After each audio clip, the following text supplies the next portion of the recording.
Will you please take your seats?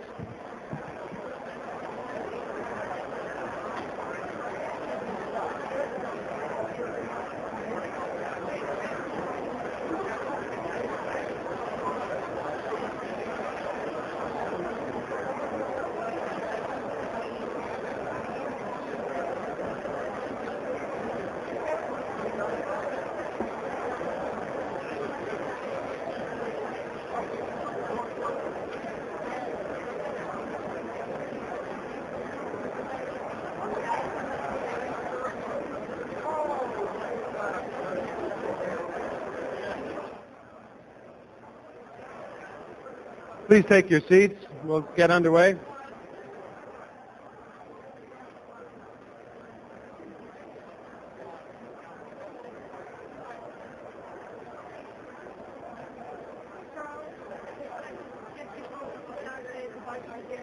I just did.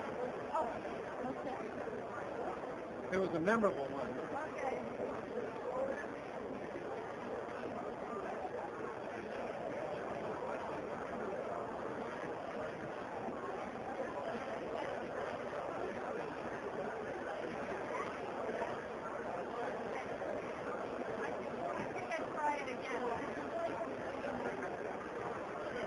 Hey, Sid, please take your seats and we'll get started.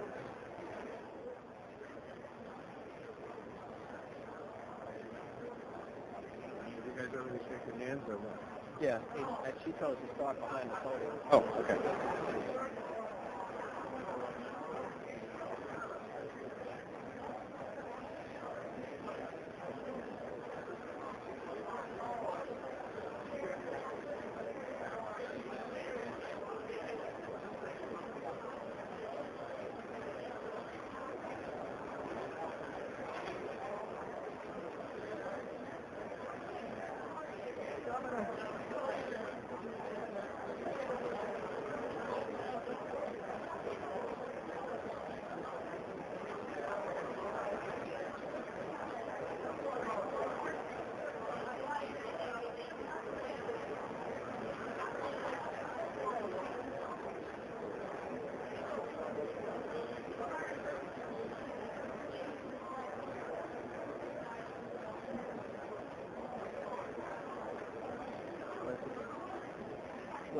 There you go.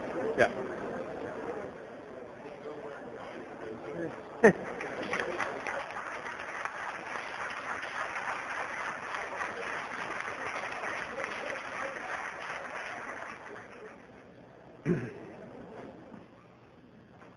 Well, good morning again, everyone, and welcome to our debate, the final event of what I hope has been an exciting and enlightening program of celebration and reunion on the occasion of the 25th anniversary of the Institute of Politics. The subject of our debate is the political parties, and the principals are the party chairs, Ron Brown and Clayton Utter. The rules we have agreed to are as follows. Each chairman will have 10 minutes for opening remarks, the order having been determined by a coin toss just a few minutes ago. The debaters will then ask 2 questions of each other with 3 minutes for response. The moderator will then ask each debater a question with 3 minutes for the answer and 1 minute for rebuttal. Following that, 4 Harvard students will ask a question each, followed by questions from 4 of our former fellows who are in the audience. At the conclusion of the questioning, the debaters will have closing statements of 3 minutes each. Let me thank both of these very busy people for giving up their Saturdays to be with us at the Institute of Politics for this really important, I think, occasion. Clayton Utter was elected chairman of the Republican Party on January 25th, 1991, after having served 2 years as Secretary of Agriculture in President Bush's cabinet. He also served in President Reagan's cabinet during the second term as U.S. Trade Representative. A native Nebraskan, and you know what he's giving up to be here on a Saturday, that's a football game. A native Nebraskan, Mr. Utter has been involved in politics since at least 1966 when he helped to elect a governor of Nebraska. Mr. Utter is a graduate of the University of Nebraska, where he received both a law degree and a doctorate in agricultural economics. Ron Brown was elected chairman of the Democratic Party in 1989, having served as its chief counsel and deputy chair. He's a lawyer who has served on the staffs of Senator Edward Kennedy and the Senate Committee on the Judiciary. He was for 10 years deputy executive director and general counsel for the National Urban League. Born in the nation's capital and raised in New York, Mr. Brown is a graduate of Middlebury College and received his law degree from St. John's University School of Law in New York. He's a former Institute of Politics Fellow and chairman of the IOP's Senior Advisory Committee. The coin flip determined that Mr. Brown would go first for 10 minutes for an opening statement. Ron? Thank you, Charlie. It is always a pleasure to be here at the Institute of Politics. And I have examined this question very closely that has been presented to us, and that is, who is the party for the 1990s? And the answer to me seems very simple. It is certainly not the party most responsible for the disaster of the 1980s. Now, I would like to just say that. I'd like to say that and sit down, but I think I do owe you the obligation of exploring these issues in a little more depth. Certainly the party of the 1990s has to be the party that recognizes that America is in trouble, that in fact the very essence of our democracy is threatened. And it has to be the party that understands that politics is about much more than strategy, is about much more than sound bites and photo opportunities and polls, but that politics is about ideals and values. Ideals of hard work and excellence, ideals of compassion and decency and fairness and opportunity. And politics is really about trying to deal with the principal issues that the American people are concerned about and trying to solve the problems that average, everyday working men and women and working families face in America today. Politics is about leadership. It's about a willingness to take risks and to make difficult decisions. I believe that the Democratic Party is a party ready to take that leadership. I believe that politics is all about the party that decides that we have to, as a nation, reject unequivocally the 1980s. We reject them as a decade of greed and cynicism and self-centeredness. A decade that was really focused on me rather than we. A decade where the rich got richer and the poor got poorer and the middle class had the very lifeblood squeezed out of them. A decade of retreat on the issues most important to what America is all about. Social justice, equal rights, and equal opportunity. A real vision for the future. The party that leads America in the 1990s has got to be the party that reverses all of those negative trends, and I believe that party is the Democratic Party. The party of the 90s has to be a party that revels in the diversity of America, that understands what the strength of America is, that we're a country of different races and different ethnic groups coming from all parts of the world, struggling to work together as one people in one nation. The party of the 90s is a party that understands inclusion and outreach, that understands the necessity for involvement and participation. It's got to be the party that wants high voter turnout on Election Day, not low voter turnout on Election Day. It's got to be the party that wants to register voters so that they can participate in the political process, not the party that opposes every effort to make it easier to register and participate in the political process.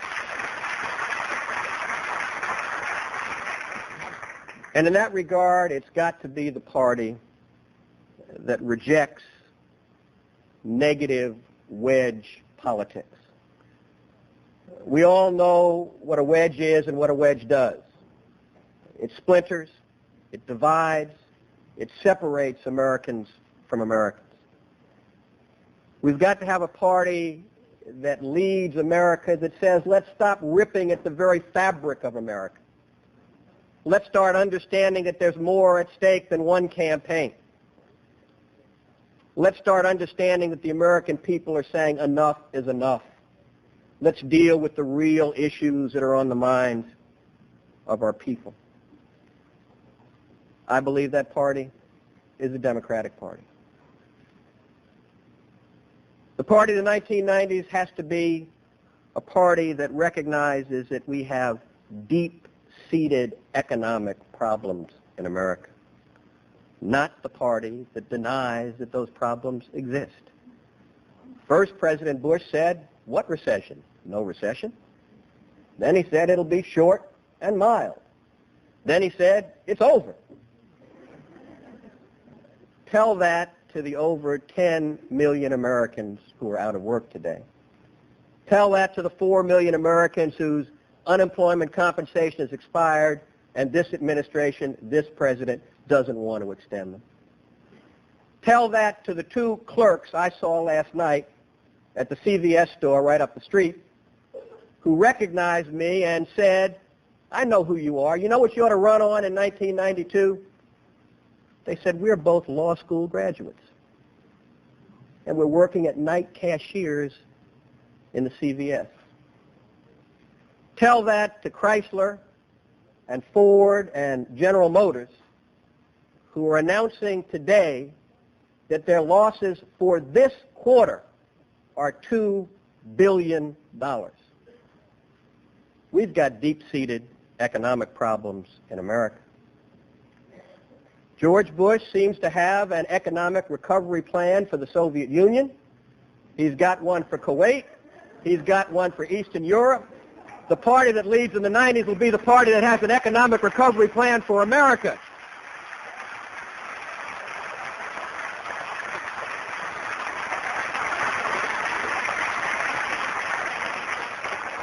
Now, we're beyond calling for sympathy and for compassion.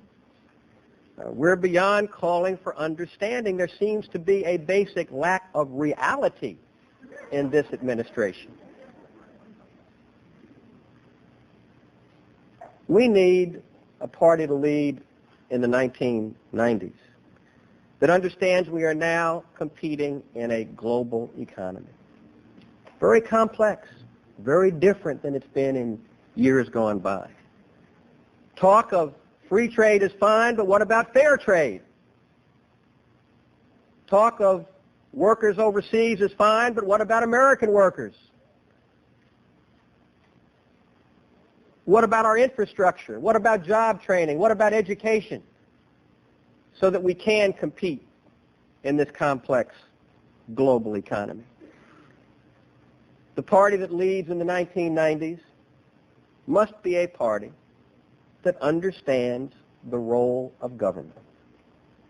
Not a party which starts with the preposition, with the assumption, with the presumption that government is the enemy, that the purpose is to get rid of government. Not the party that doesn't believe in government, but rather the party that understands that government working effectively with the private sector and the people of America really can make a difference in this nation and in the world. I remember when John Fitzgerald Kennedy was elected President of the United States. And I remember the kind of attitude and energy that prevailed in America, the kind of enthusiasm the people had, the kind of belief they had that they could really make a difference in this country and, in fact, in the world. Who said, yes, we can make a difference. Yes, we can control our own destiny. People who were rushing to Washington to work for the federal government. You can't even find people to fill some of these jobs now because you spent so much time beating up on government, beating up on the institutions of America, beating up on politics. No wonder cynicism exists. That's very dangerous for America. We've got to start building our institutions so that the American people can believe in them again, so we can understand that government can help. Can't solve all our problems, of course not, but it sure can be a positive vehicle to help deal with those problems.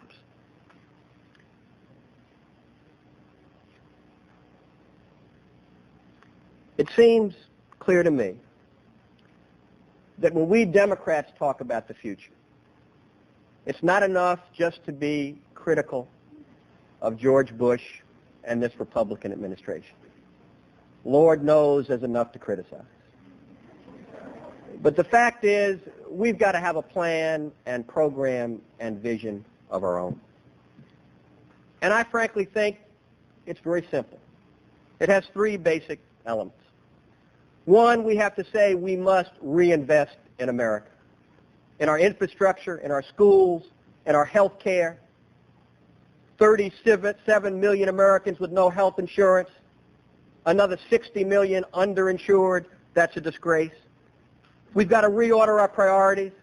We can no longer afford to spend $200 billion a year protecting Europe and Japan. Protecting them from what? Some in this administration act like they don't even read the daily newspapers to see how much the world has changed. And finally, we have to reject unequivocally Reaganomics. Even George Bush called it voodoo economics 10 years ago, but somehow he's now bought into it, still buys into trickle-down economic theories that are discredited and cannot work. The 1990s are a decade for the party which recognizes that the American people deserve better and that America can do better. I believe that that party is the Democratic Party, and that is why I strongly believe that George Bush can, must, and will be defeated in 1992. Thank you very much.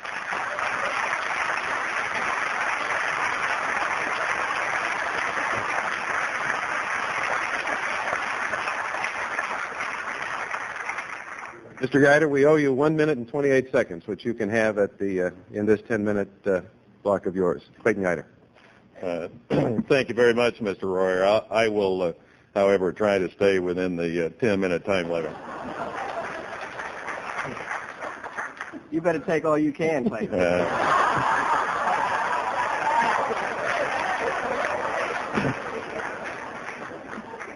Ron, I don't need as much as you do.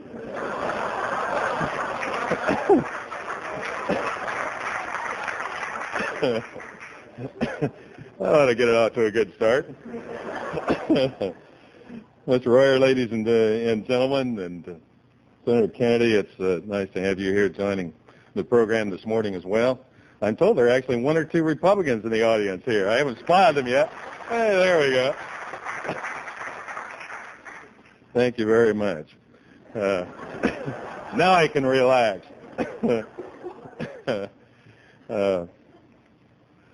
Well, obviously, I'd like to spend the next 10 minutes just rebutting what Ron has just had to say, but I'll try to go beyond that and launch the affirmative case for the Republican Party and the President of the United States as well, if I may do so in that short a period of time. First of all, let me just simply say that if you wish to make a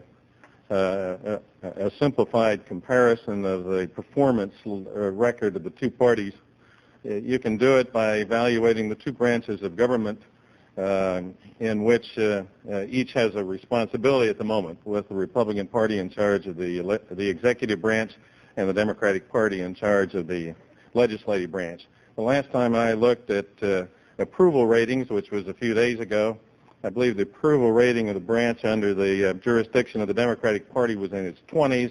The approval rating of the branch in charge of the Republican Party was in its 60s. So it was about a 3-to-1 margin on the Republican side. I'd say that rather accurately reflects the leadership capacity and capabilities of the two parties. But let me return to the fundamentals of all of this.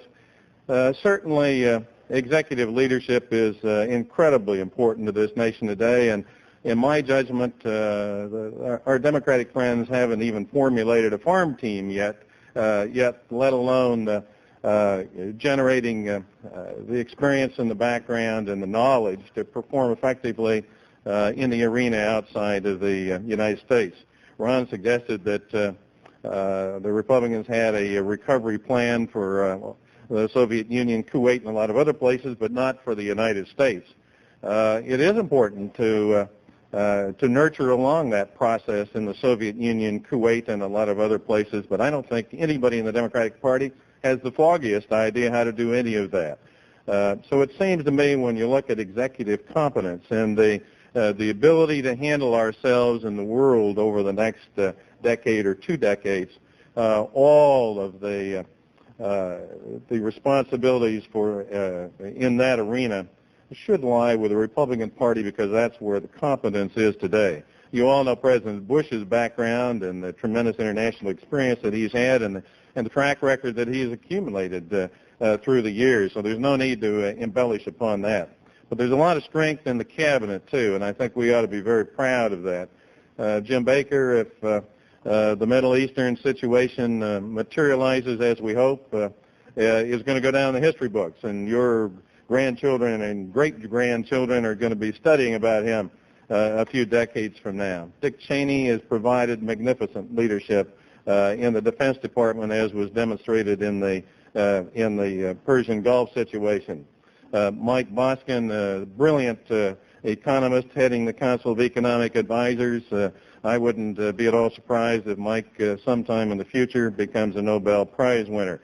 Roger Porter, coming out of Harvard, formerly on your faculty here, is doing a great job as one of the key members on the White House staff, and the list goes on. This is a high-horsepower team that, in my view, is handling the executive responsibilities of government along with the president in a magnificent manner, and the approval rating of the general public illustrates that. This is not to suggest that the world is without problems or the nation is without problems. We're always going to have problems and challenges. That is inevitable in a democratic society and in a dynamic, vibrant society that, like the one that we have here in the United States. The question becomes one of how we confront and manage ourselves through these challenges when they occur. And in my view, the track record accumulated by the Republican Party in recent years is awfully, awfully good. I don't share Ron's evaluation of the 80s at all, and I don't think most Americans share that evaluation.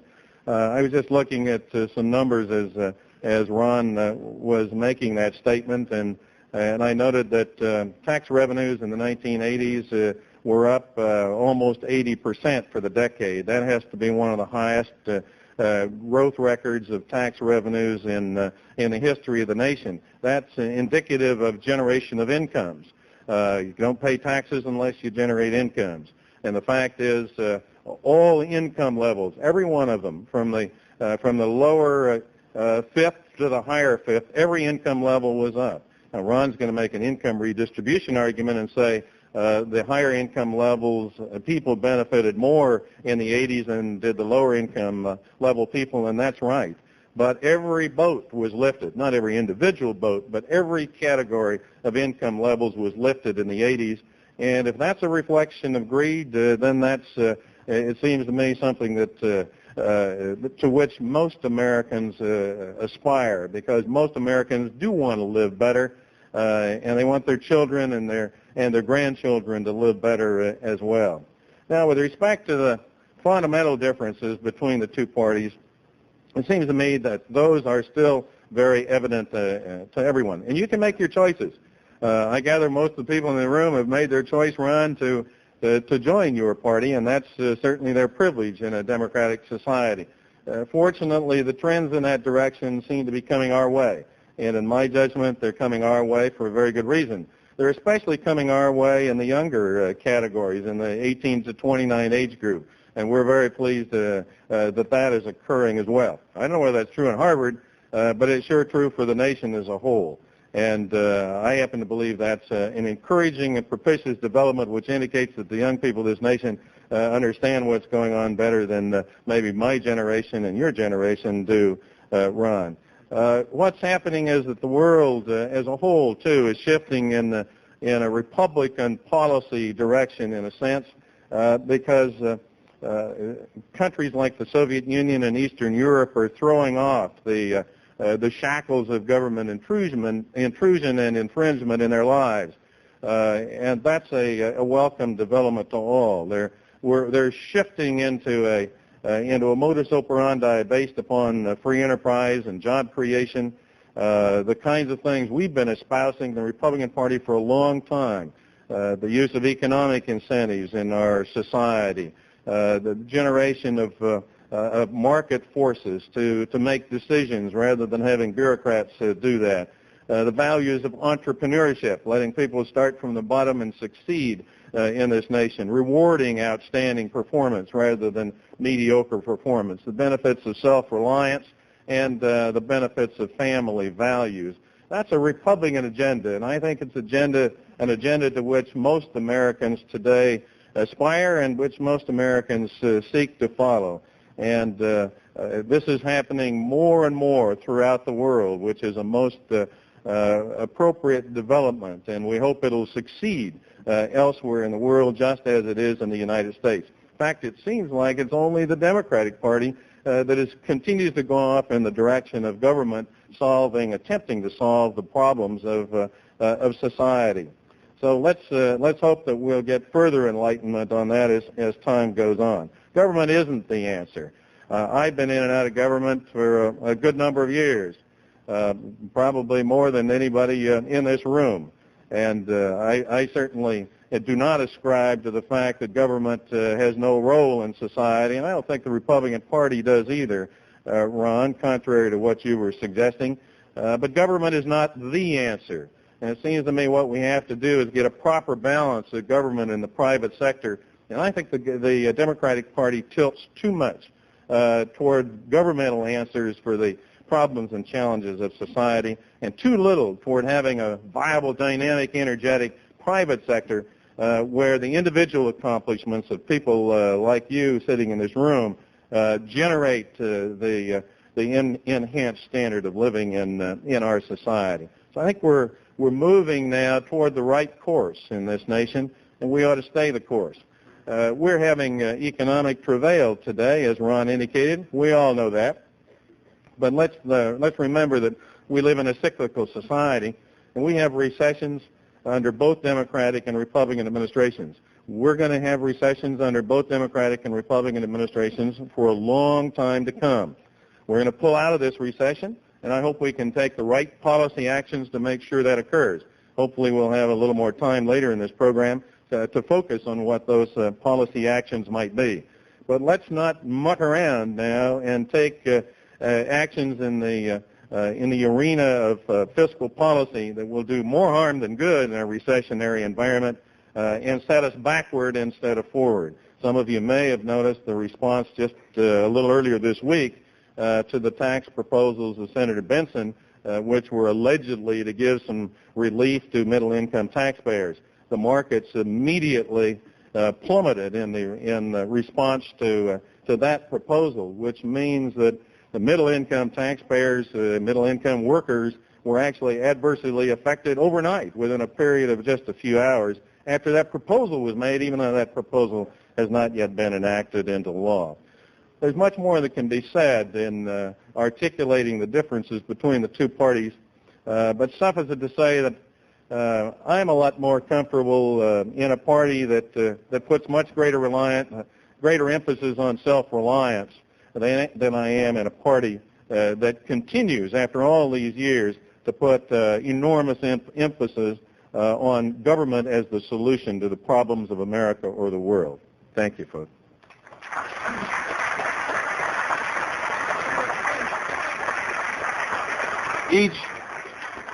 Each debater now has the opportunity to ask the other a question.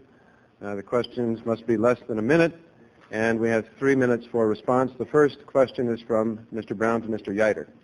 First, Clayton, I'm very glad to hear that your strategy for 1992 is going to be to run on competence. We tried it in 88. It didn't work for us in 88, and I don't think it's going to work for you in 92. Now for my question. We all, I assume, are very concerned about the kind of negative politics that I talked about in my opening comments, and the kind of impact that kind of wedge politics has on America. 1988 was the year of Willie Horton. 1989 and 90 were the years of Willie Quota. 1991 has been the year of Willie Thomas. And I frankly wonder now whether we can expect the same kind of racially divisive politics in the Republican campaign in 1992 that we've had over the past several years.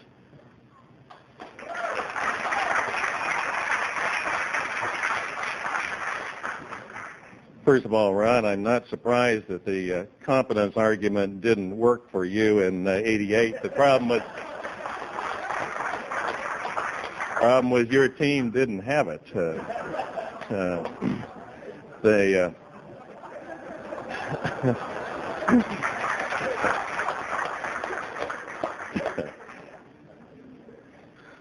we'll line them up in 92, Ron, and let the American public decide this time around. With respect to the racism issue, I'm certainly not prepared to accept the fact that the individual situations you've just cited are a reflection of any kind of racist strategy on the part of the Republican Party or President Bush when he was a candidate, because I simply do not believe that to be the case. Arguments can be made on that point, obviously, if one evaluates some of these incidents in a superficial way. But I believe if they're evaluated in depth, they will not turn out to be that way. I can tell you, speaking for myself, not speaking for anyone else, because I don't intend to do that this morning, but speaking for myself as chairman of the Republican National Committee, I've spent too much of my life attempting to help people in minority categories in a multitude of ways over a period of at least the last 40 years for me ever to embark on anything approximating a racist agenda. So you can relax from that standpoint. You're not going to see that from this chairman of the Republican National Committee at any time, anywhere on any issue. But let's not color with a racist tint legitimate public policy arguments that really do not have that kind of bent. For example, the quota legislation that has just been debated has had important issues of employment practices under debate. It all got worked out in a compromise here in the last 24 hours. Senator Kennedy has played a positive role in that whole exercise from the very beginning, by the way. And we hope that what's emerged, Senator Kennedy will now be helpful from that particular standpoint.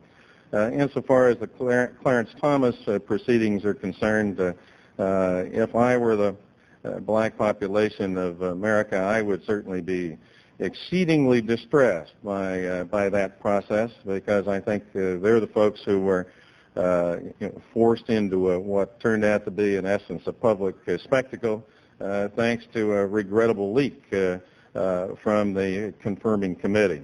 I don't see anything there that suggests deliberate racism on anyone's part, Democrat or Republican, but I do think it was a most deplorable exercise as a whole. Question for Mr. Brown. Ron, I would just ask you a simple question relating to the economic policy challenges of the moment, and I would do it based upon a Washington Post, the lead editorial in the Washington Post that I just read backstage here a few minutes ago as I came in. And it said, the best idea in the President's speech yesterday was that Congress should apply to itself the laws that it applies to others. The President rightly said that when Congress does this, it strikes when Congress does not do this. It strikes at its own reputation, creates the appearance and reality of a privileged class of rulers who stand above the law. Do you believe, Ron, that we can get the leadership in the Democratic party that controls the legislative branch of this government to persuade those folks to apply the same standards to themselves as they apply to folks sitting in this room and to folks in the executive branch of government? We can and we will and we should. But I hope that those same rules will also apply to the executive branch of government. And I think in all these criticisms that we hear from the administration now, they seem to continue to want to exempt themselves. Let's say that all of our elected officials and all of our appointed officials on the federal level need to abide by the rules and the laws and the regulations that all other Americans have to abide by. I'm interested, though, that again, it appears that the strategy of President Bush's 1992 campaign is going to be a Congress bashing. That seems to be the vehicle. I think what we do is need to examine presidential leadership. That really is what a presidential election is all about. What kind of leadership has America been getting? I think there are a lot of people in this country who agree with your assessment of Jim Baker, but they say we don't need two secretaries of state. We need a president and a secretary of state. We need a president that's going to give us leadership on important domestic and economic issues that affect everyday working people in America. And we haven't had that kind of leadership. So yes, I think laws and rules and regulations ought to be applied across the board to members of Congress and to people in this administration. And I trust that George Bush will agree with that as well. You have a question for Mr. Utter. For years now, we've had, as I indicated in my opening remarks, denials of the recession and all kinds of excuses and all kinds of rosy predictions of recovery is just around the corner. During all of that, though, it seems that the approach from this administration is twofold. It's a reduction in the capital gains tax, and I know there are many Americans who agree with that.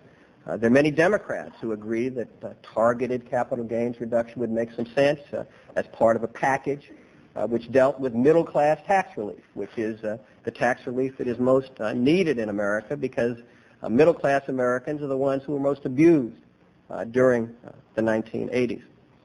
In addition to a reduction in the capital gains tax, which this administration holds steadfastly to, they now talk about more bank deregulation. Now, it seemed to me that we got in a lot of trouble with excessive bank deregulation in the 80s. But now they're pointing the finger at bank regulators. They're the reasons we're still in recession. I would like to know, can we expect any more from Republican economic recovery policy than another tax reduction for the wealthiest Americans and allowing bank regulators to go home and not regulate banks anymore? We could spend hours, of course, on the economic situation, and I only have 3 minutes to try to respond, Ron, but let me do it as best I can. In my view, we do need to take some additional actions in this economic situation, but they're going to have to be very carefully crafted in order to avoid doing more harm than good, as I indicated earlier. I also pointed out to you that we found out earlier this week that unless they are carefully crafted, they have an immediate negative and adverse impact. What can we do to truly help move this situation along a little bit faster? Well, the policy prescriptions are really very narrow, but I do believe that capital gains is one of them. And I truly believe that the argument that this is primarily beneficial to the rich is bogus, because capital gains provisions, depending how they're drafted, obviously we need to draft them properly. The capital gains provisions can be tremendously meaningful to homeowners, and there are millions of middle-income homeowners in the United States. They're can be tremendously beneficial to people who hold stock and bond portfolios, and there are millions of folks that are in that category, middle-income folks in that category, and they can be very beneficial in job creation, and there are an awful lot of people who would like to have additional jobs in this country. So I think capital gains is fundamental, and one of the reasons it is because of the deterioration in real estate values, and people here in Boston are probably as aware of that as anybody in the United States. And if we can do something in the way of tax policy that will level out the deterioration of real estate values, you not only help people feel more self-confident about their own economic situation, but you also have an effect on the banking situation, because real estate loans have been one of the big problems of the banking industry. And if you give some relief to the banking sector, then that puts less pressure on those bank regulators, because you've got fewer bailout difficulties. So although I do believe some of the bank regulators have been overreacting to some of the criticism that they've had, that will become less of a problem if we can give some general relief in that sector. I think we ought to also do some things that will have a longer-term benefit in the way of enhancing our productivity and competitiveness, and that would include perhaps some things in the depreciation provisions and perhaps in some investment tax provisions, along with IRA provisions to stimulate greater use of IRAs, which would increase savings, which then make it possible to have greater investment. So if we put all those into a package, it seems to me we can have something that would be very beneficial to the United States, but it's going to have offsets. The difference between the Republican and the Democratic proposals here will be that the Democratic proposals, like that one of Senator Benson, will breach the budget agreement and then will be read very negatively in the financial markets. I think you've got to put that kind of a package together, then find offsets and reduce government spending elsewhere so that you do not breach the budget agreement. Will send a positive signal to the financial markets rather than a negative one, and I think you'll then get some help in pulling this situation out of a recession. A final question from Mr. Brown. Okay.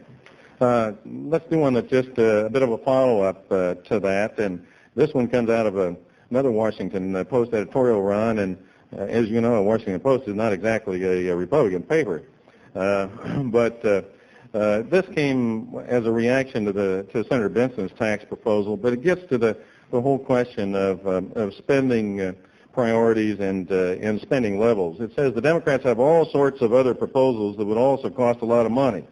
They want to make Head Start an entitlement, greatly expand college student aid, which might be popular in this audience, extend health insurance to additional segments of the population, begin to subsidize long-term care for the elderly and disabled, increase aid to cities, increase transportation spending, and much more. The Post goes on to conclude that, in their judgment, this is carrying the spending process too far, and that we just can't do all of those things and also engage in tax policy changes that will reduce revenues. The fundamental question, Ron, is, what do we do to persuade folks on your side of the political aisle that we just cannot spend with impunity in this country anymore? That we've got to accept some budget disciplines in Washington, D.C. and elsewhere in the nation, because without discipline, we're in deep financial and economic trouble for many years to come. Well, first, I'm glad, Clayton, that you're citing the Washington Post so much in these remarks today. Let me say that there's no question that we need economic common sense. There's no question that our deficit is a very real problem that is partly responsible for draining our economic growth. We also have to recognize what has happened over the last decade. I know that the Republican Party always tries to use taxes as a major issue in political campaigns. I remember it well from 1988. George Bush was the read my lips president. He then unsealed his lips, as you know, and came clean with the American people and basically said that that was not a promise that he was prepared to keep. We also need to be reminded of the fact that when Ronald Reagan came to Washington in 1980, the federal deficit was about $700 billion. When he left, it was about $3 trillion. Now, you can't just blame that on Democrats. Republicans have a very slick way of dealing with it, though, and that is both Ronald Reagan before him and George Bush now say, oh, well, I want a constitutional amendment to balance the federal budget. Well, the Reagan and Bush administration prepares the federal budget every year. Why don't they try sending a balanced budget to the Congress? They haven't done it once since 1980. If you're so committed to doing something about the deficit, to balancing the federal budget, it's within your hands to do it. Let us also reflect on the fact that this president has provided over the 3-year period in American history where there has been the lowest growth since World War II. The lowest growth in our economy since World War II. Somebody is not real competent in the administration. Now, I know you're talking about competence being the issue in the 1992 campaign. I hope that it is on economic policy because, frankly, the administration doesn't appear to have a clue about what to do with this economy. Nothing but false promises, no real intervention, no real action. The American people feel economically insecure. We need some leadership to get us out of this economic decline. That's right. You can demonstrate your approval or lack thereof. I'll take that for both debaters. Now we move to the part of the debate where I will ask each debater one question, and the other will have an opportunity to rebut after a 3-minute response. My question is to Mr. Brown. Mr. Utter makes an excellent point when he points out that there is indeed divided government in the country and has been for some time and may well be for some time. It seems to me that the democratically controlled Congress effectively strangled a peace dividend and locked the budget into a Bush budget in the budget agreement of last year, which caused a lot of people to wonder if there was a difference between the Democratic and Republican Party. How can you defend the Democratic leadership in the Congress given the budget agreement and given the level of anger that exists in the country toward Congress with regard to their own behavior? Well, you're right. We do have a divided government. Last fall was a very difficult time in America. I think that everybody understood that we had a real problem that we had to deal with, and that was a deficit problem. I think you had Democrats of goodwill reaching out to work with the administration. There are a lot of people who think that was a mistake. I frankly liked the way the budget debate was going when we led up to that process, where it was clear what Democrats stood for and what Republicans stood for. It was clear that Democrats were fighting for the interest of everyday working men and women and working families, and Republicans were not. I frankly was disappointed with many of the elements of that budget agreement. And as you know, there are many in the Democratic Party now who are articulating a position that we ought to take another look at, that we ought to find a better way to do it, that it hasn't had the kind of impact that we had hoped that it would have, that in fact our economy has continued to decline. It hasn't stopped the deterioration. So if you're asking me if I'm totally satisfied with all elements of the budget agreement, absolutely not. Do I think there need to be some changes? Absolutely. And I would suspect that that is the direction in which congressional Democrats are moving. Mr. Utter? Well, it's not surprising that that is the response of the Democratic Party to the rather minimal disciplines that did emerge from that budget agreement. Ron mentioned just a minute ago that the President ought to send a balanced budget to the Congress if he wishes to test that institution. One reason not to do so is that we all know good and well that if the President sent a balanced budget to the U.S. Congress, it would be declared dead on arrival by the Democratic Party within about 3 seconds. The budget discipline, the commitment to discipline just is not there. And as Ron indicated, there are a lot of folks now who want to breach the existing agreement because of the recession. I think we ought to do some things about the recession, as I indicated to you just a few minutes ago. But what I'm talking about would not breach the agreement. If we breach the agreement, it will be counterproductive and the economic situation will be worse instead of better. Mr. Utter, if you agree, even partly, that the 1988 Republican campaign for president plumbed new depths in our politics and in fact turned many people away from politics and away from voting and away from the two parties even. What specifically would you do as chair of your party to ensure that the campaigns are lifted some and elevated? And if there is a racial tone or in fact a racial direction, a wedge, as the Democrats call it, in the campaign, would you resign as chairman? Well, that's a irrelevant question because that isn't going to happen. And I'm not going to comment on what I think is assuredly a hypothetical and one that has zero probabilities of occurring. With respect to the overall issue of the quality of political debate in this country, Ron and I have talked about this between ourselves, as a matter of fact. We cannot mandate the kinds of campaigns that our Democratic and Republican nominees follow through, candidates follow throughout the country. All we can do is try to set an example at the national level, and I hope both of us do set the right kind of example, because I'd like to see the quality level of debate go up. I think we've both been very substantive here this morning. I think this has been a high-quality debate so far, and I hope it will be for the rest of the way.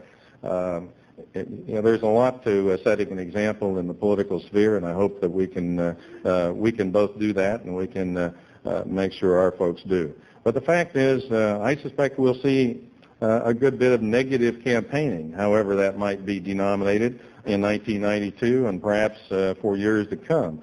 As long as the American public, and this happens on both sides of the aisle, respond positively, that is, they react toward a given candidate or against a candidate because of negative campaigning, we're going to have negative campaigning. It's only when people like yourselves rebel and vote against the people who engage in negative campaigning, whether they be Democrat or Republicans, that will change. 1 minute, Mr. Brown. Well, I hope that Clayton is right. He clearly has a more optimistic view of 1992 than I do on those issues. I think all the signs for the last several years would lead us to the opposite conclusion. I hope that under his leadership, we'll have a different kind of Republican Party strategy and campaign effort than we had in 1988. And I know you've got a lot of problems. You do have Republican David Duke, who is seeking the gubernatorial seat in Louisiana. You have Jesse Helms. You have a lot of other folks in the Republican Party who must cause you to cringe when you hear...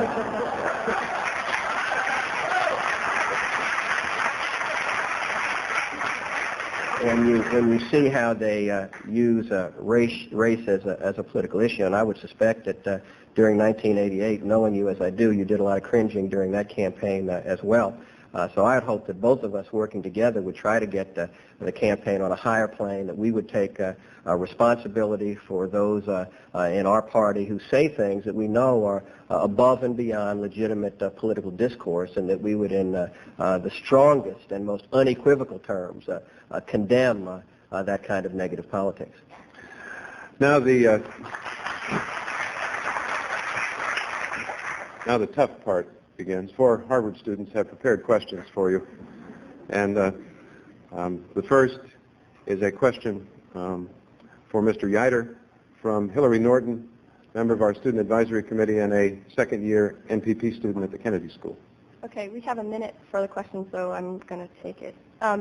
It seems that the Democrats are finally listening to Lee Atwater's assessment of the Republican Party's Achilles heel, which was the way to win a presidential race against the Republicans is to develop the class warfare issue, to try and invigorate the New Deal coalition, and then to attack. The Republican Party has done a good job of raising all boats, but it has done so at the expense of the boatless. It is no wonder the youth of today are scrambling to get a seat. With major cities and states so heavily in debt and the private sector tapped in this economy, we can no longer place the responsibilities on communities or public-private partnerships to make sure that everyone stays afloat. How would the Republican Party reverse the growing class disparity seen in the 1980s in the future?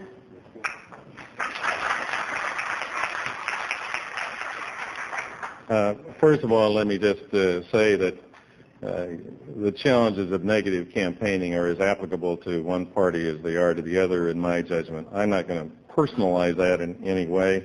But I would like everyone here to know fully that David Duke is not a Republican as far as I'm concerned, nor he's a Republican as far as the president is concerned.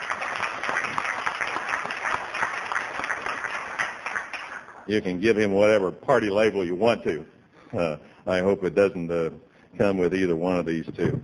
With respect to this question, Obviously all of us are committed to providing a political/economic environment in the United States in which everyone has a chance to do well economically, to earn his or her own way, and to move as high up that pyramid of job potential as possible, whether it be public sector or private sector.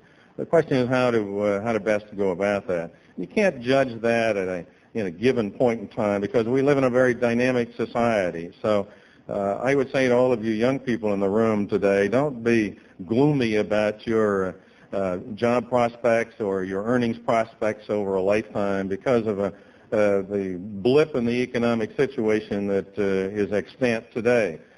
We have had a cyclical economy for 200 years. We'll likely have a cyclical economy for 200 more.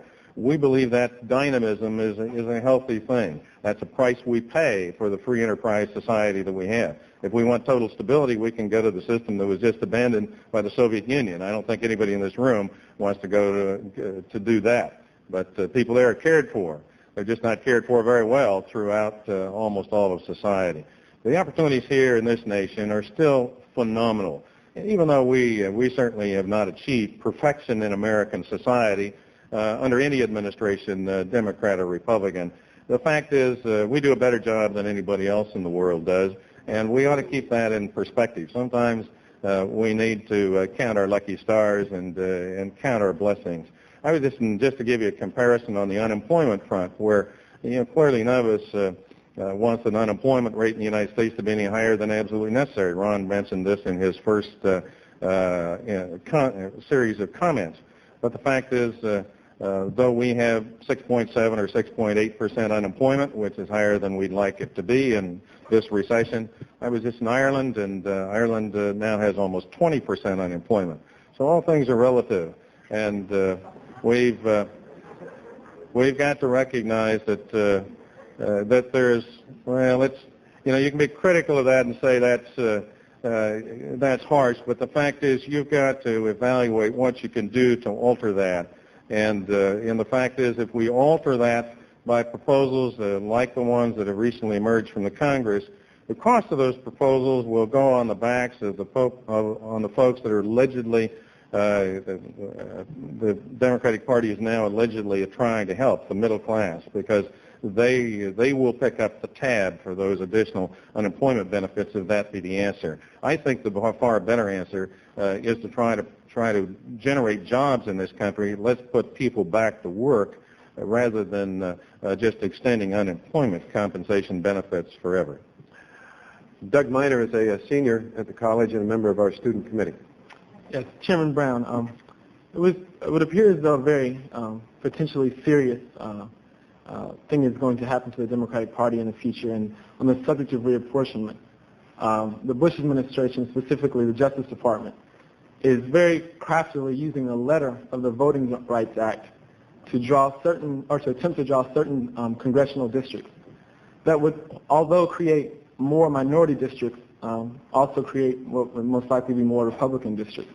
And since such a policy would strike at the very heart of the Democratic congressional majority, it would appear as though this would be something that would definitely occur to your chagrin.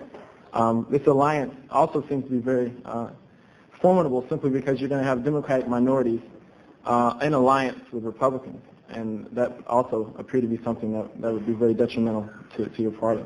And I just wanted to know what you plan to do about that. Well, you've identified a clear part of the Republican strategy.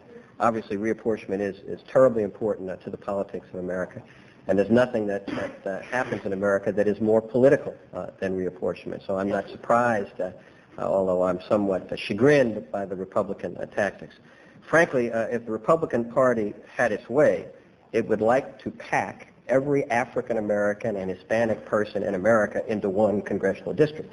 If they could fit us all into a congressional district, then obviously what would happen, and that's a part of the strategy that the questioner pointed out, obviously what would happen is the likelihood of Republicans being elected in those other districts would be higher. I frankly think that the minority community in America is much more sophisticated than that. I think they understand that. The Democratic Party is absolutely committed to expansion of the number of minority elected officials. There is nothing incompatible with between the expansion of the number of minority elected officials in America and the expansion of the number of Democratic elected officials in America. That's what we're committed to doing both of those things. I think we can, and I'm sure we will. Craig Turk, a junior, a question for Mr. Utter. Chairman Utter, how would you respond to the charges, this time not from the Washington Post, but actually from the New York Times, that the success of someone like David Duke is a phenomenon whose implications are not limited to Louisiana, but actually are a manifestation of a more nationwide sentiment of popular unrest that has come predominantly from 12 years of Republican administrations that have played on the divisive issue of race and have mishandled the economy? We've talked about that already this morning, so I don't know that we need to spend a lot of time embellishing that. But I simply do not accept the argument that the Republican Party has followed a policy of racism at any time in recent years. I think that is a criticism that has no foundation in fact, and as I said, I will do everything in my power to make sure that there is no legitimacy to any of that during my tenure as Republican National Chairman, and I'll let my own personal record stand for itself in that regard. I have a question for Mr. Brown from Jonathan Koppel, who's the editor of the Harvard Political Review and a member of our advisory committee. Thank you. I think many Americans' dissatisfaction with politics arises from the fact that the lion's share of the time spent by both parties is devoted to blaming the other party for the problems that we have.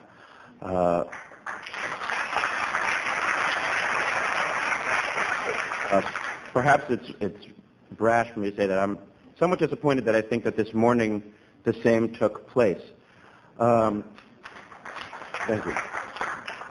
The Democrats, since I'm talking to you, Chairman Brown, the Democrats have spent much of the last decade assailing the Republican administrations of President Reagan and President Bush for their failures to deal with many domestic problems, ranging from homelessness to crime. During that time, however, we've had a Democratic majority in the House and the Senate who have also failed to deal with those problems. Speaking as a Democrat, what are the concrete indications or points that you can show me that prove that the Democrats really can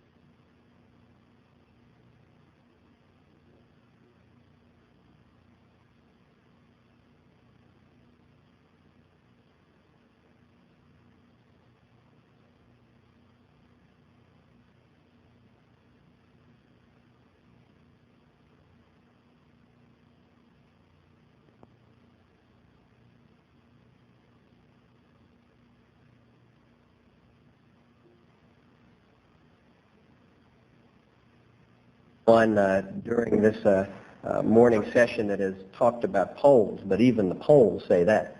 The fact is we're going to have a closely contested contest for the presidency in 1992.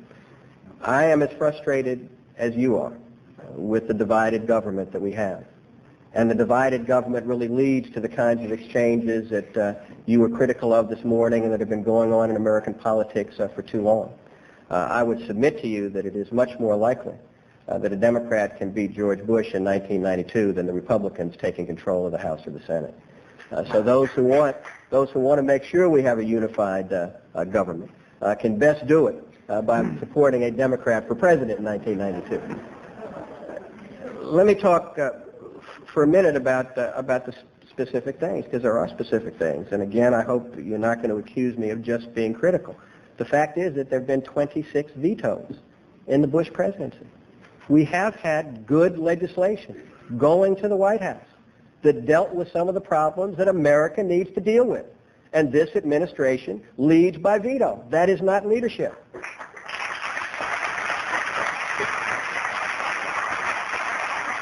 And then comes forward with nothing except that which they think has some political merit. The administration's view on the question of health care is, well, let's not do it first. Let's let the Congress do it first so that we can then criticize the Congress. That's not what we expect from our president. Not when you have a problem of crisis proportions in America. Not when you have what could be the best health care system in the world, but only about 3% of the American people can afford it. That's not good enough for America. We need a president who's willing to take risks, who's willing to spend political capital and not hoard political capital. That's what leadership is all about. And I think the reason that you hear the debate that you hear is because there's a real difference of opinion on what the responsibility of the presidency is and which way America ought to go. I frankly am encouraged by the kind of debate that has started today that I hope is going to continue through the 1992 presidential campaign. And one of the things that encourages me most is we've got a field of change-oriented, tough, aggressive, anti-status quo candidates running for the Democratic Party's nomination. And I think we have candidates who have determined that the real target is not each other, but it really is raising hard questions with this administration about those basic leadership issues. So I'm optimistic about the future. I'm confident about the future. As I said in my opening remarks, I think that George Bush will be beaten in 1992.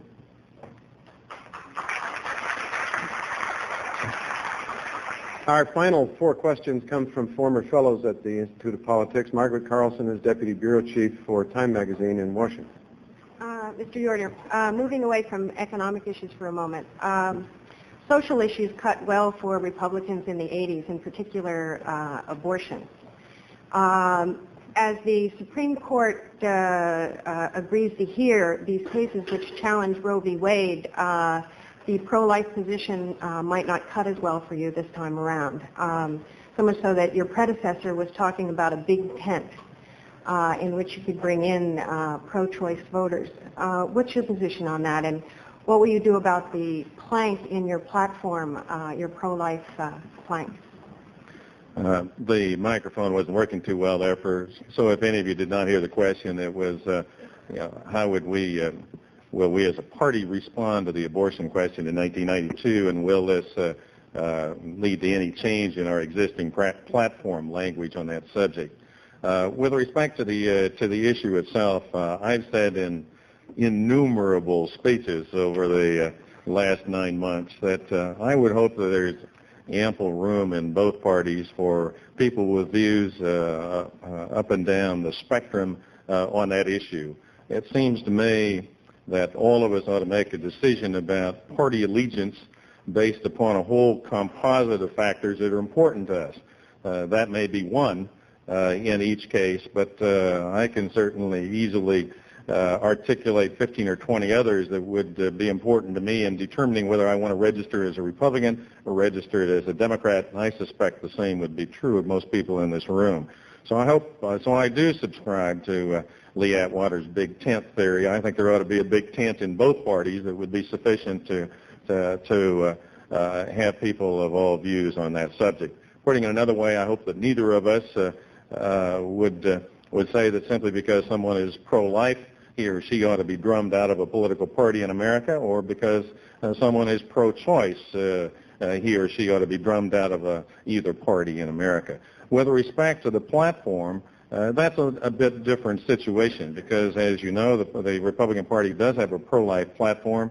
That platform received the approbation of the President in 1988, and unless his views were to be altered on that subject, and I do not expect that to occur, it's just inconceivable to me that we can have a platform position on this or any other major subject inconsistent with the views of our candidate, the President, so I expect that to be a part of the platform.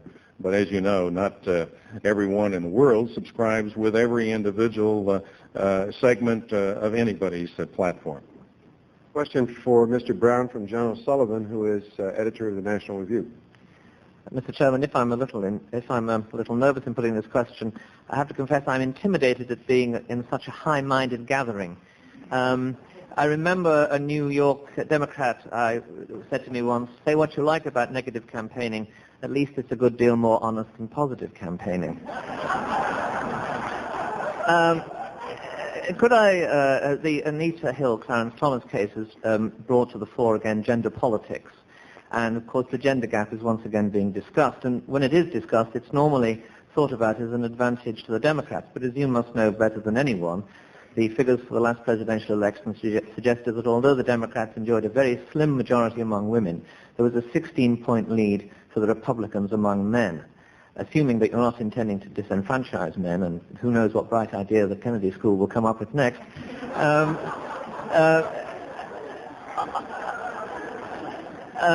are you worried about this? And if you are worried, is there anything in particular you're going to do about it?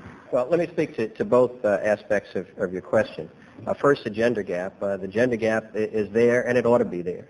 It's there because the Democratic Party of the United States has stood for the issues that most American women really believe in, whether it's parental care, whether it's choice, whether parental leave, rather, child care, choice, whatever it is. The positions of the parties are very different, notwithstanding my friend Clayton Utter's big tent theory. The fact is that the President of the United States wants a constitutional amendment to ban a woman's right to choose. That is a very major difference with the Democratic Party. The Democratic Party trusts the women of America. We think they ought to have a right to choose, and no elected official, politician, or government ought to interfere with that right.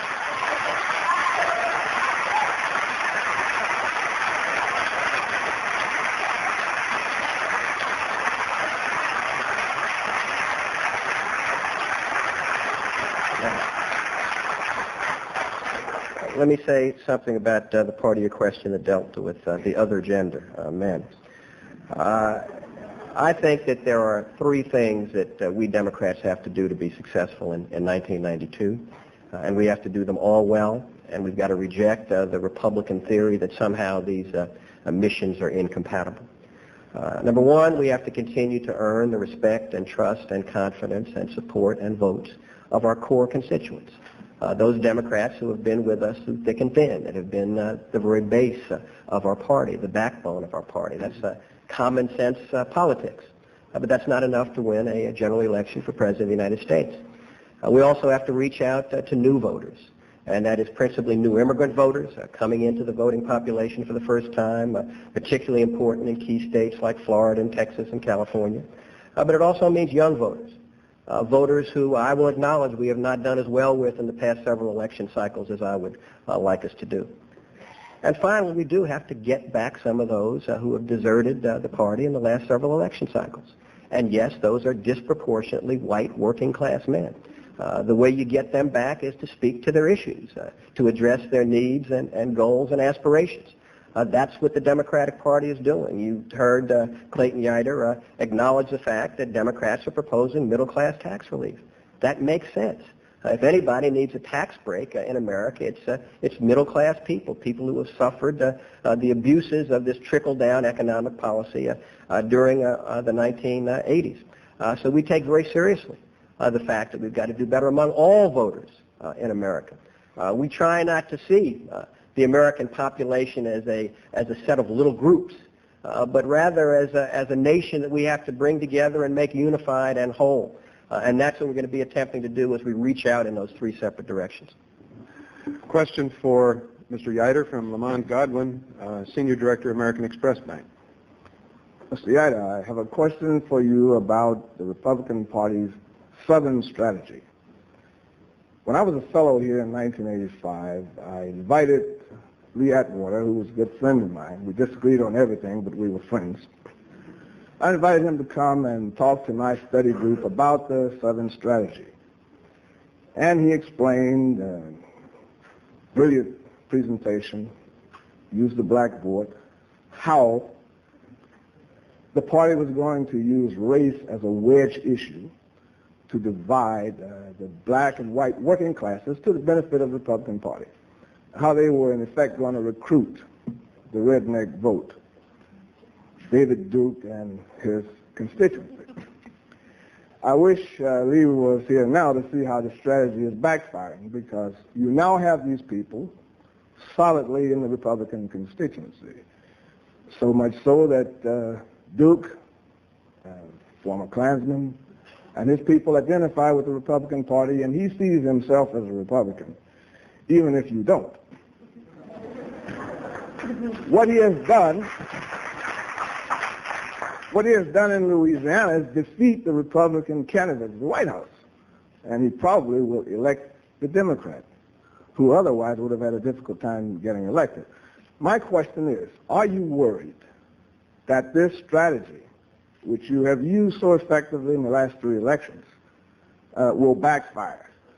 Both because these people who follow David Duke will feel used and betrayed now that you don't want them. David Duke on television yesterday said the president forgave Clarence Thomas for being with the Panthers and he won't forgive me for being a Klansman. I think you should be worried about this. Are you concerned? Are you concerned that the Southern strategy of the last 3 elections could now backfire in the form of David Duke type political movements that could hurt the Republican Party to the benefit of the Democrats, just the opposite of what was intended? No, I'm not concerned about it because in my judgment, people have been misreading what's happened in the South for a long period of time, and the preface of your question is really a reflection of that, and that's said with all due respect because first of all, I would read no signals whatsoever in the David Duke victory.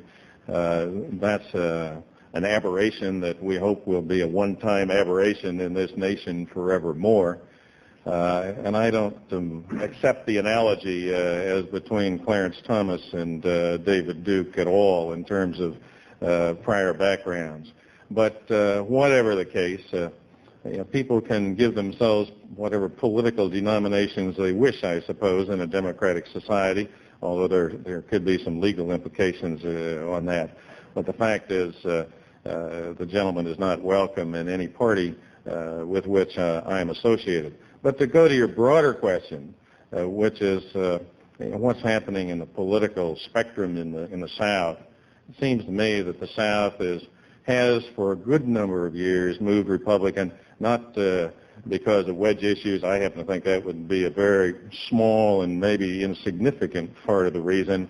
South is moving because it's fundamentally conservative, and it embraces many of the very principles that I articulated in my opening presentation, and is doing that more and more all the time. I think it's just a very small period of time until the entire state of Florida will be Republican. The same thing is happening very rapidly in Texas, and it's beginning to move across the South. I really believe that 20 years from now, you'll see the South as one of the very strong bastions of the Republican Party in the United States for reasons essentially unrelated to any kind of wedge issues.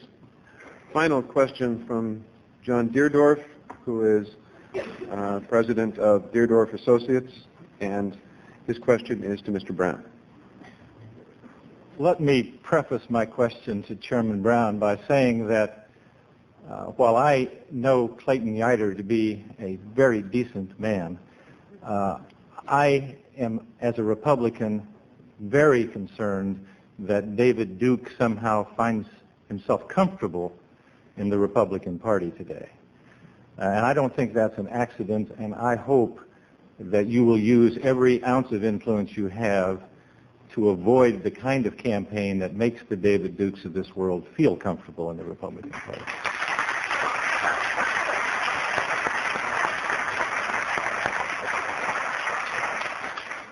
I also, maybe I ought to add that I've spent 25 years trying to elect the kinds of Republicans I like to public life, and we've had some success. So I feel like I have a right to occasionally differ with my party. And I must say that on the issue of abortion, we are in the wrong place, Mr. Chairman, and we need to move.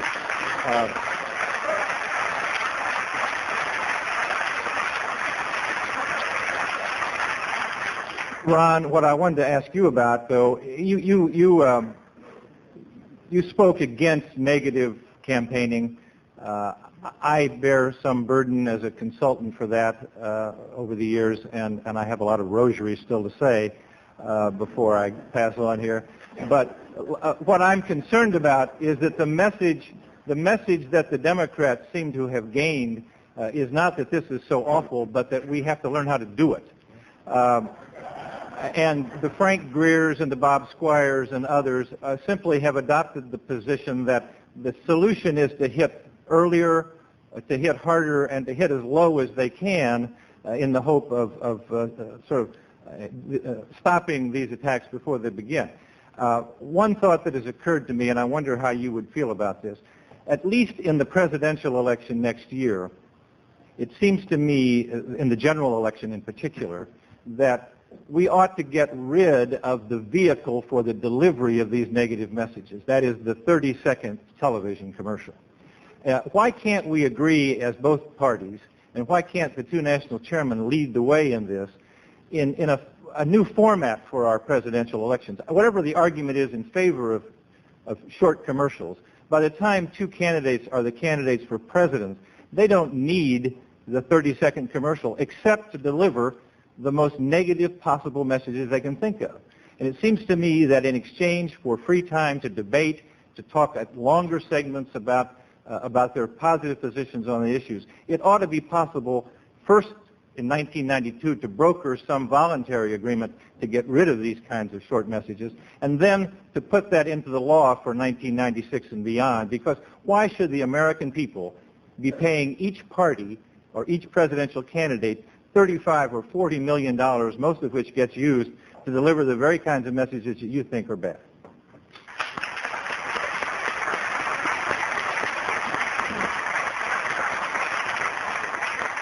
Well, first, let me thank you for your question and your statement that preceded it, which was outstanding as well. Let me say I think we have a special responsibility. I think Clayton Utter and I have a special responsibility. I think Democratic elected officials do. I think our candidates for the highest office in the land do. I think your point is extraordinarily well taken. We've got to somehow intervene in the system and stop complaining about it. We've got to do something to change the way we do politics in America. The first thing I did when I became chairman of the Democratic Party was to send over to my counterpart at the Republican National Committee a proposal for a set of fair campaign standards and policies. I want to try to renew that effort with Clayton Utter. I think we need to get some things on paper to establish some rules and guidelines that really change the way we go about our business.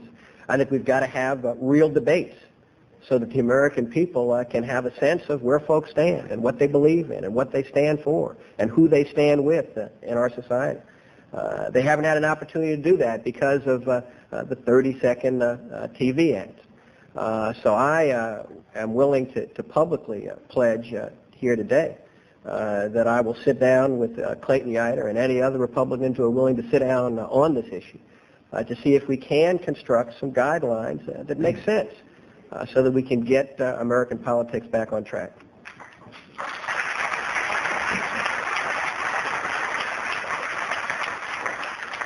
Final portion of our debate is the closing statements, and determined by a flip of the coin, Clayton Utter goes first for 3 minutes.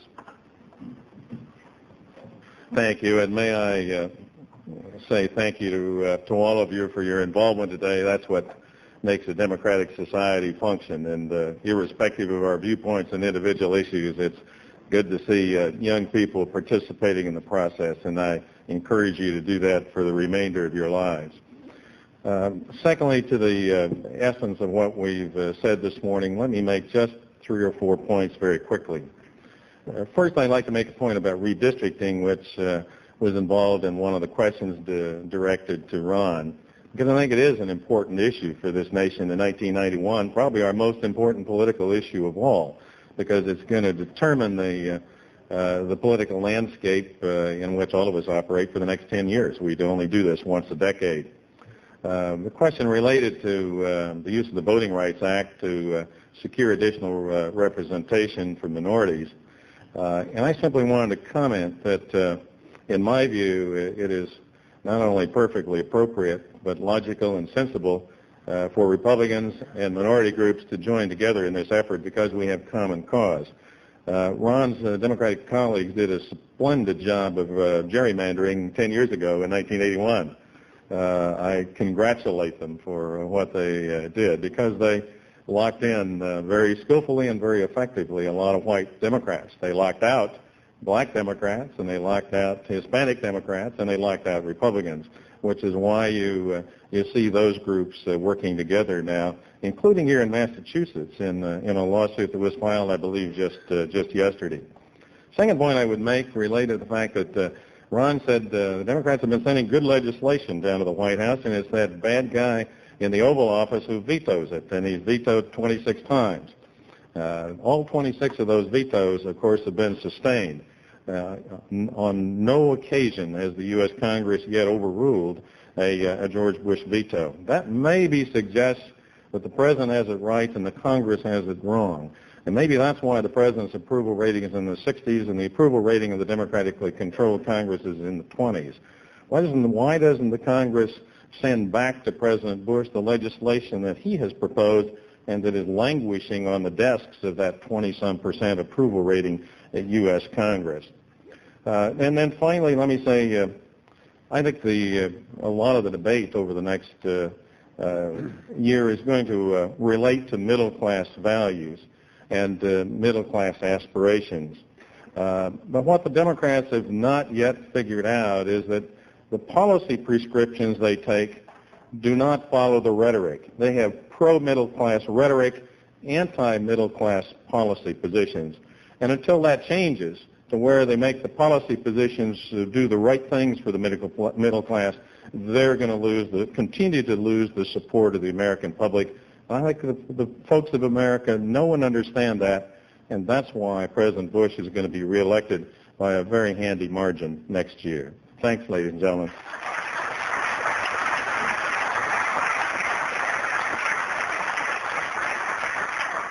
Brown. Thank you. I've also enjoyed being here with you today and enjoyed being with my friend, the chairman of the Republican National Committee. An awful lot is at stake as we move towards a presidential election in 1992. An awful lot at stake for our country and for our people. And that really is the most important thing. We both have partisan roles, and I've said some partisan things today and will probably say some more in the next 2 minutes that are left to me. But what is more important is that we understand what the stakes are. We understand how important it is to communicate with the American people that politics is not a spectator sport. It requires involvement. It requires participation. It requires giving of yourself. It requires thinking about issues that affect your lives and voting for elected officials, politicians that are going to address those issues.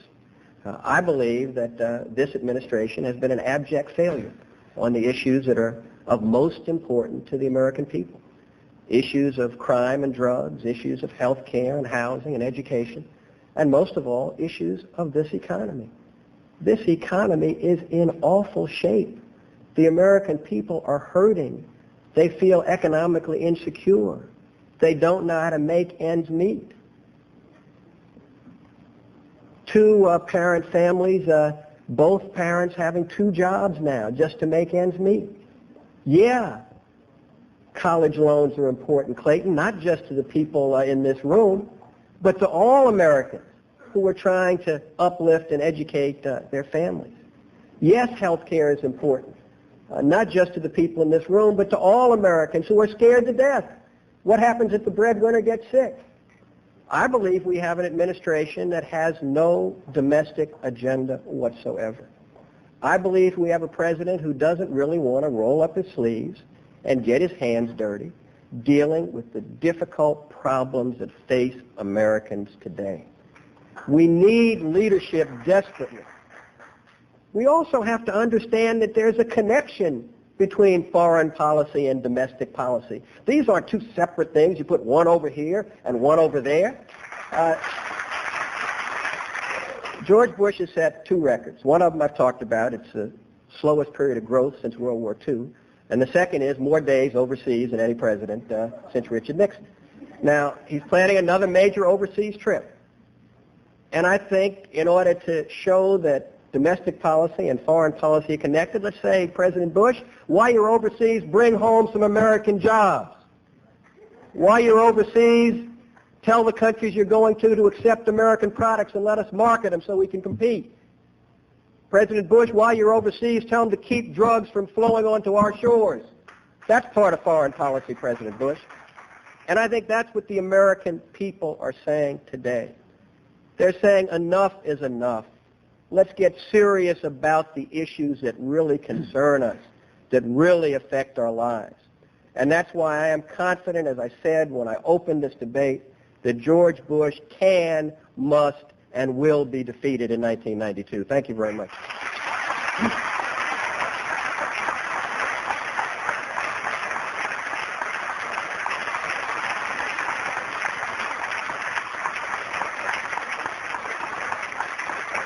Ladies and gentlemen, would you join me in thanking our questioners who prepared those tough questions for us?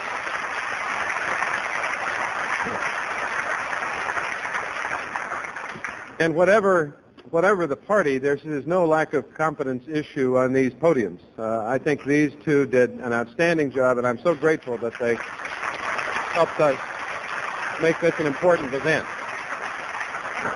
Now, let me just conclude before you all start answering the bell. This concludes our 25th anniversary celebration. There'll be a reception in here following the football game, but basically that's our program. You all made this happen by coming to the anniversary party that you said you'd like to have so you could get back together with people you spent time with here at the Institute of Politics. I hope it's been a good time for you. Just keep in mind that you're the ones who made it happen by coming back and by continuing to support the Institute of Politics and everything we try to do in the world of politics. Could I just ask our Institute of Politics staff, who over the last 6 months have worked very hard, you'll have to sit down so they can stand. And those who are standing, are most of them, would you just raise your hand so that we can recognize you and your hard work to make this happen?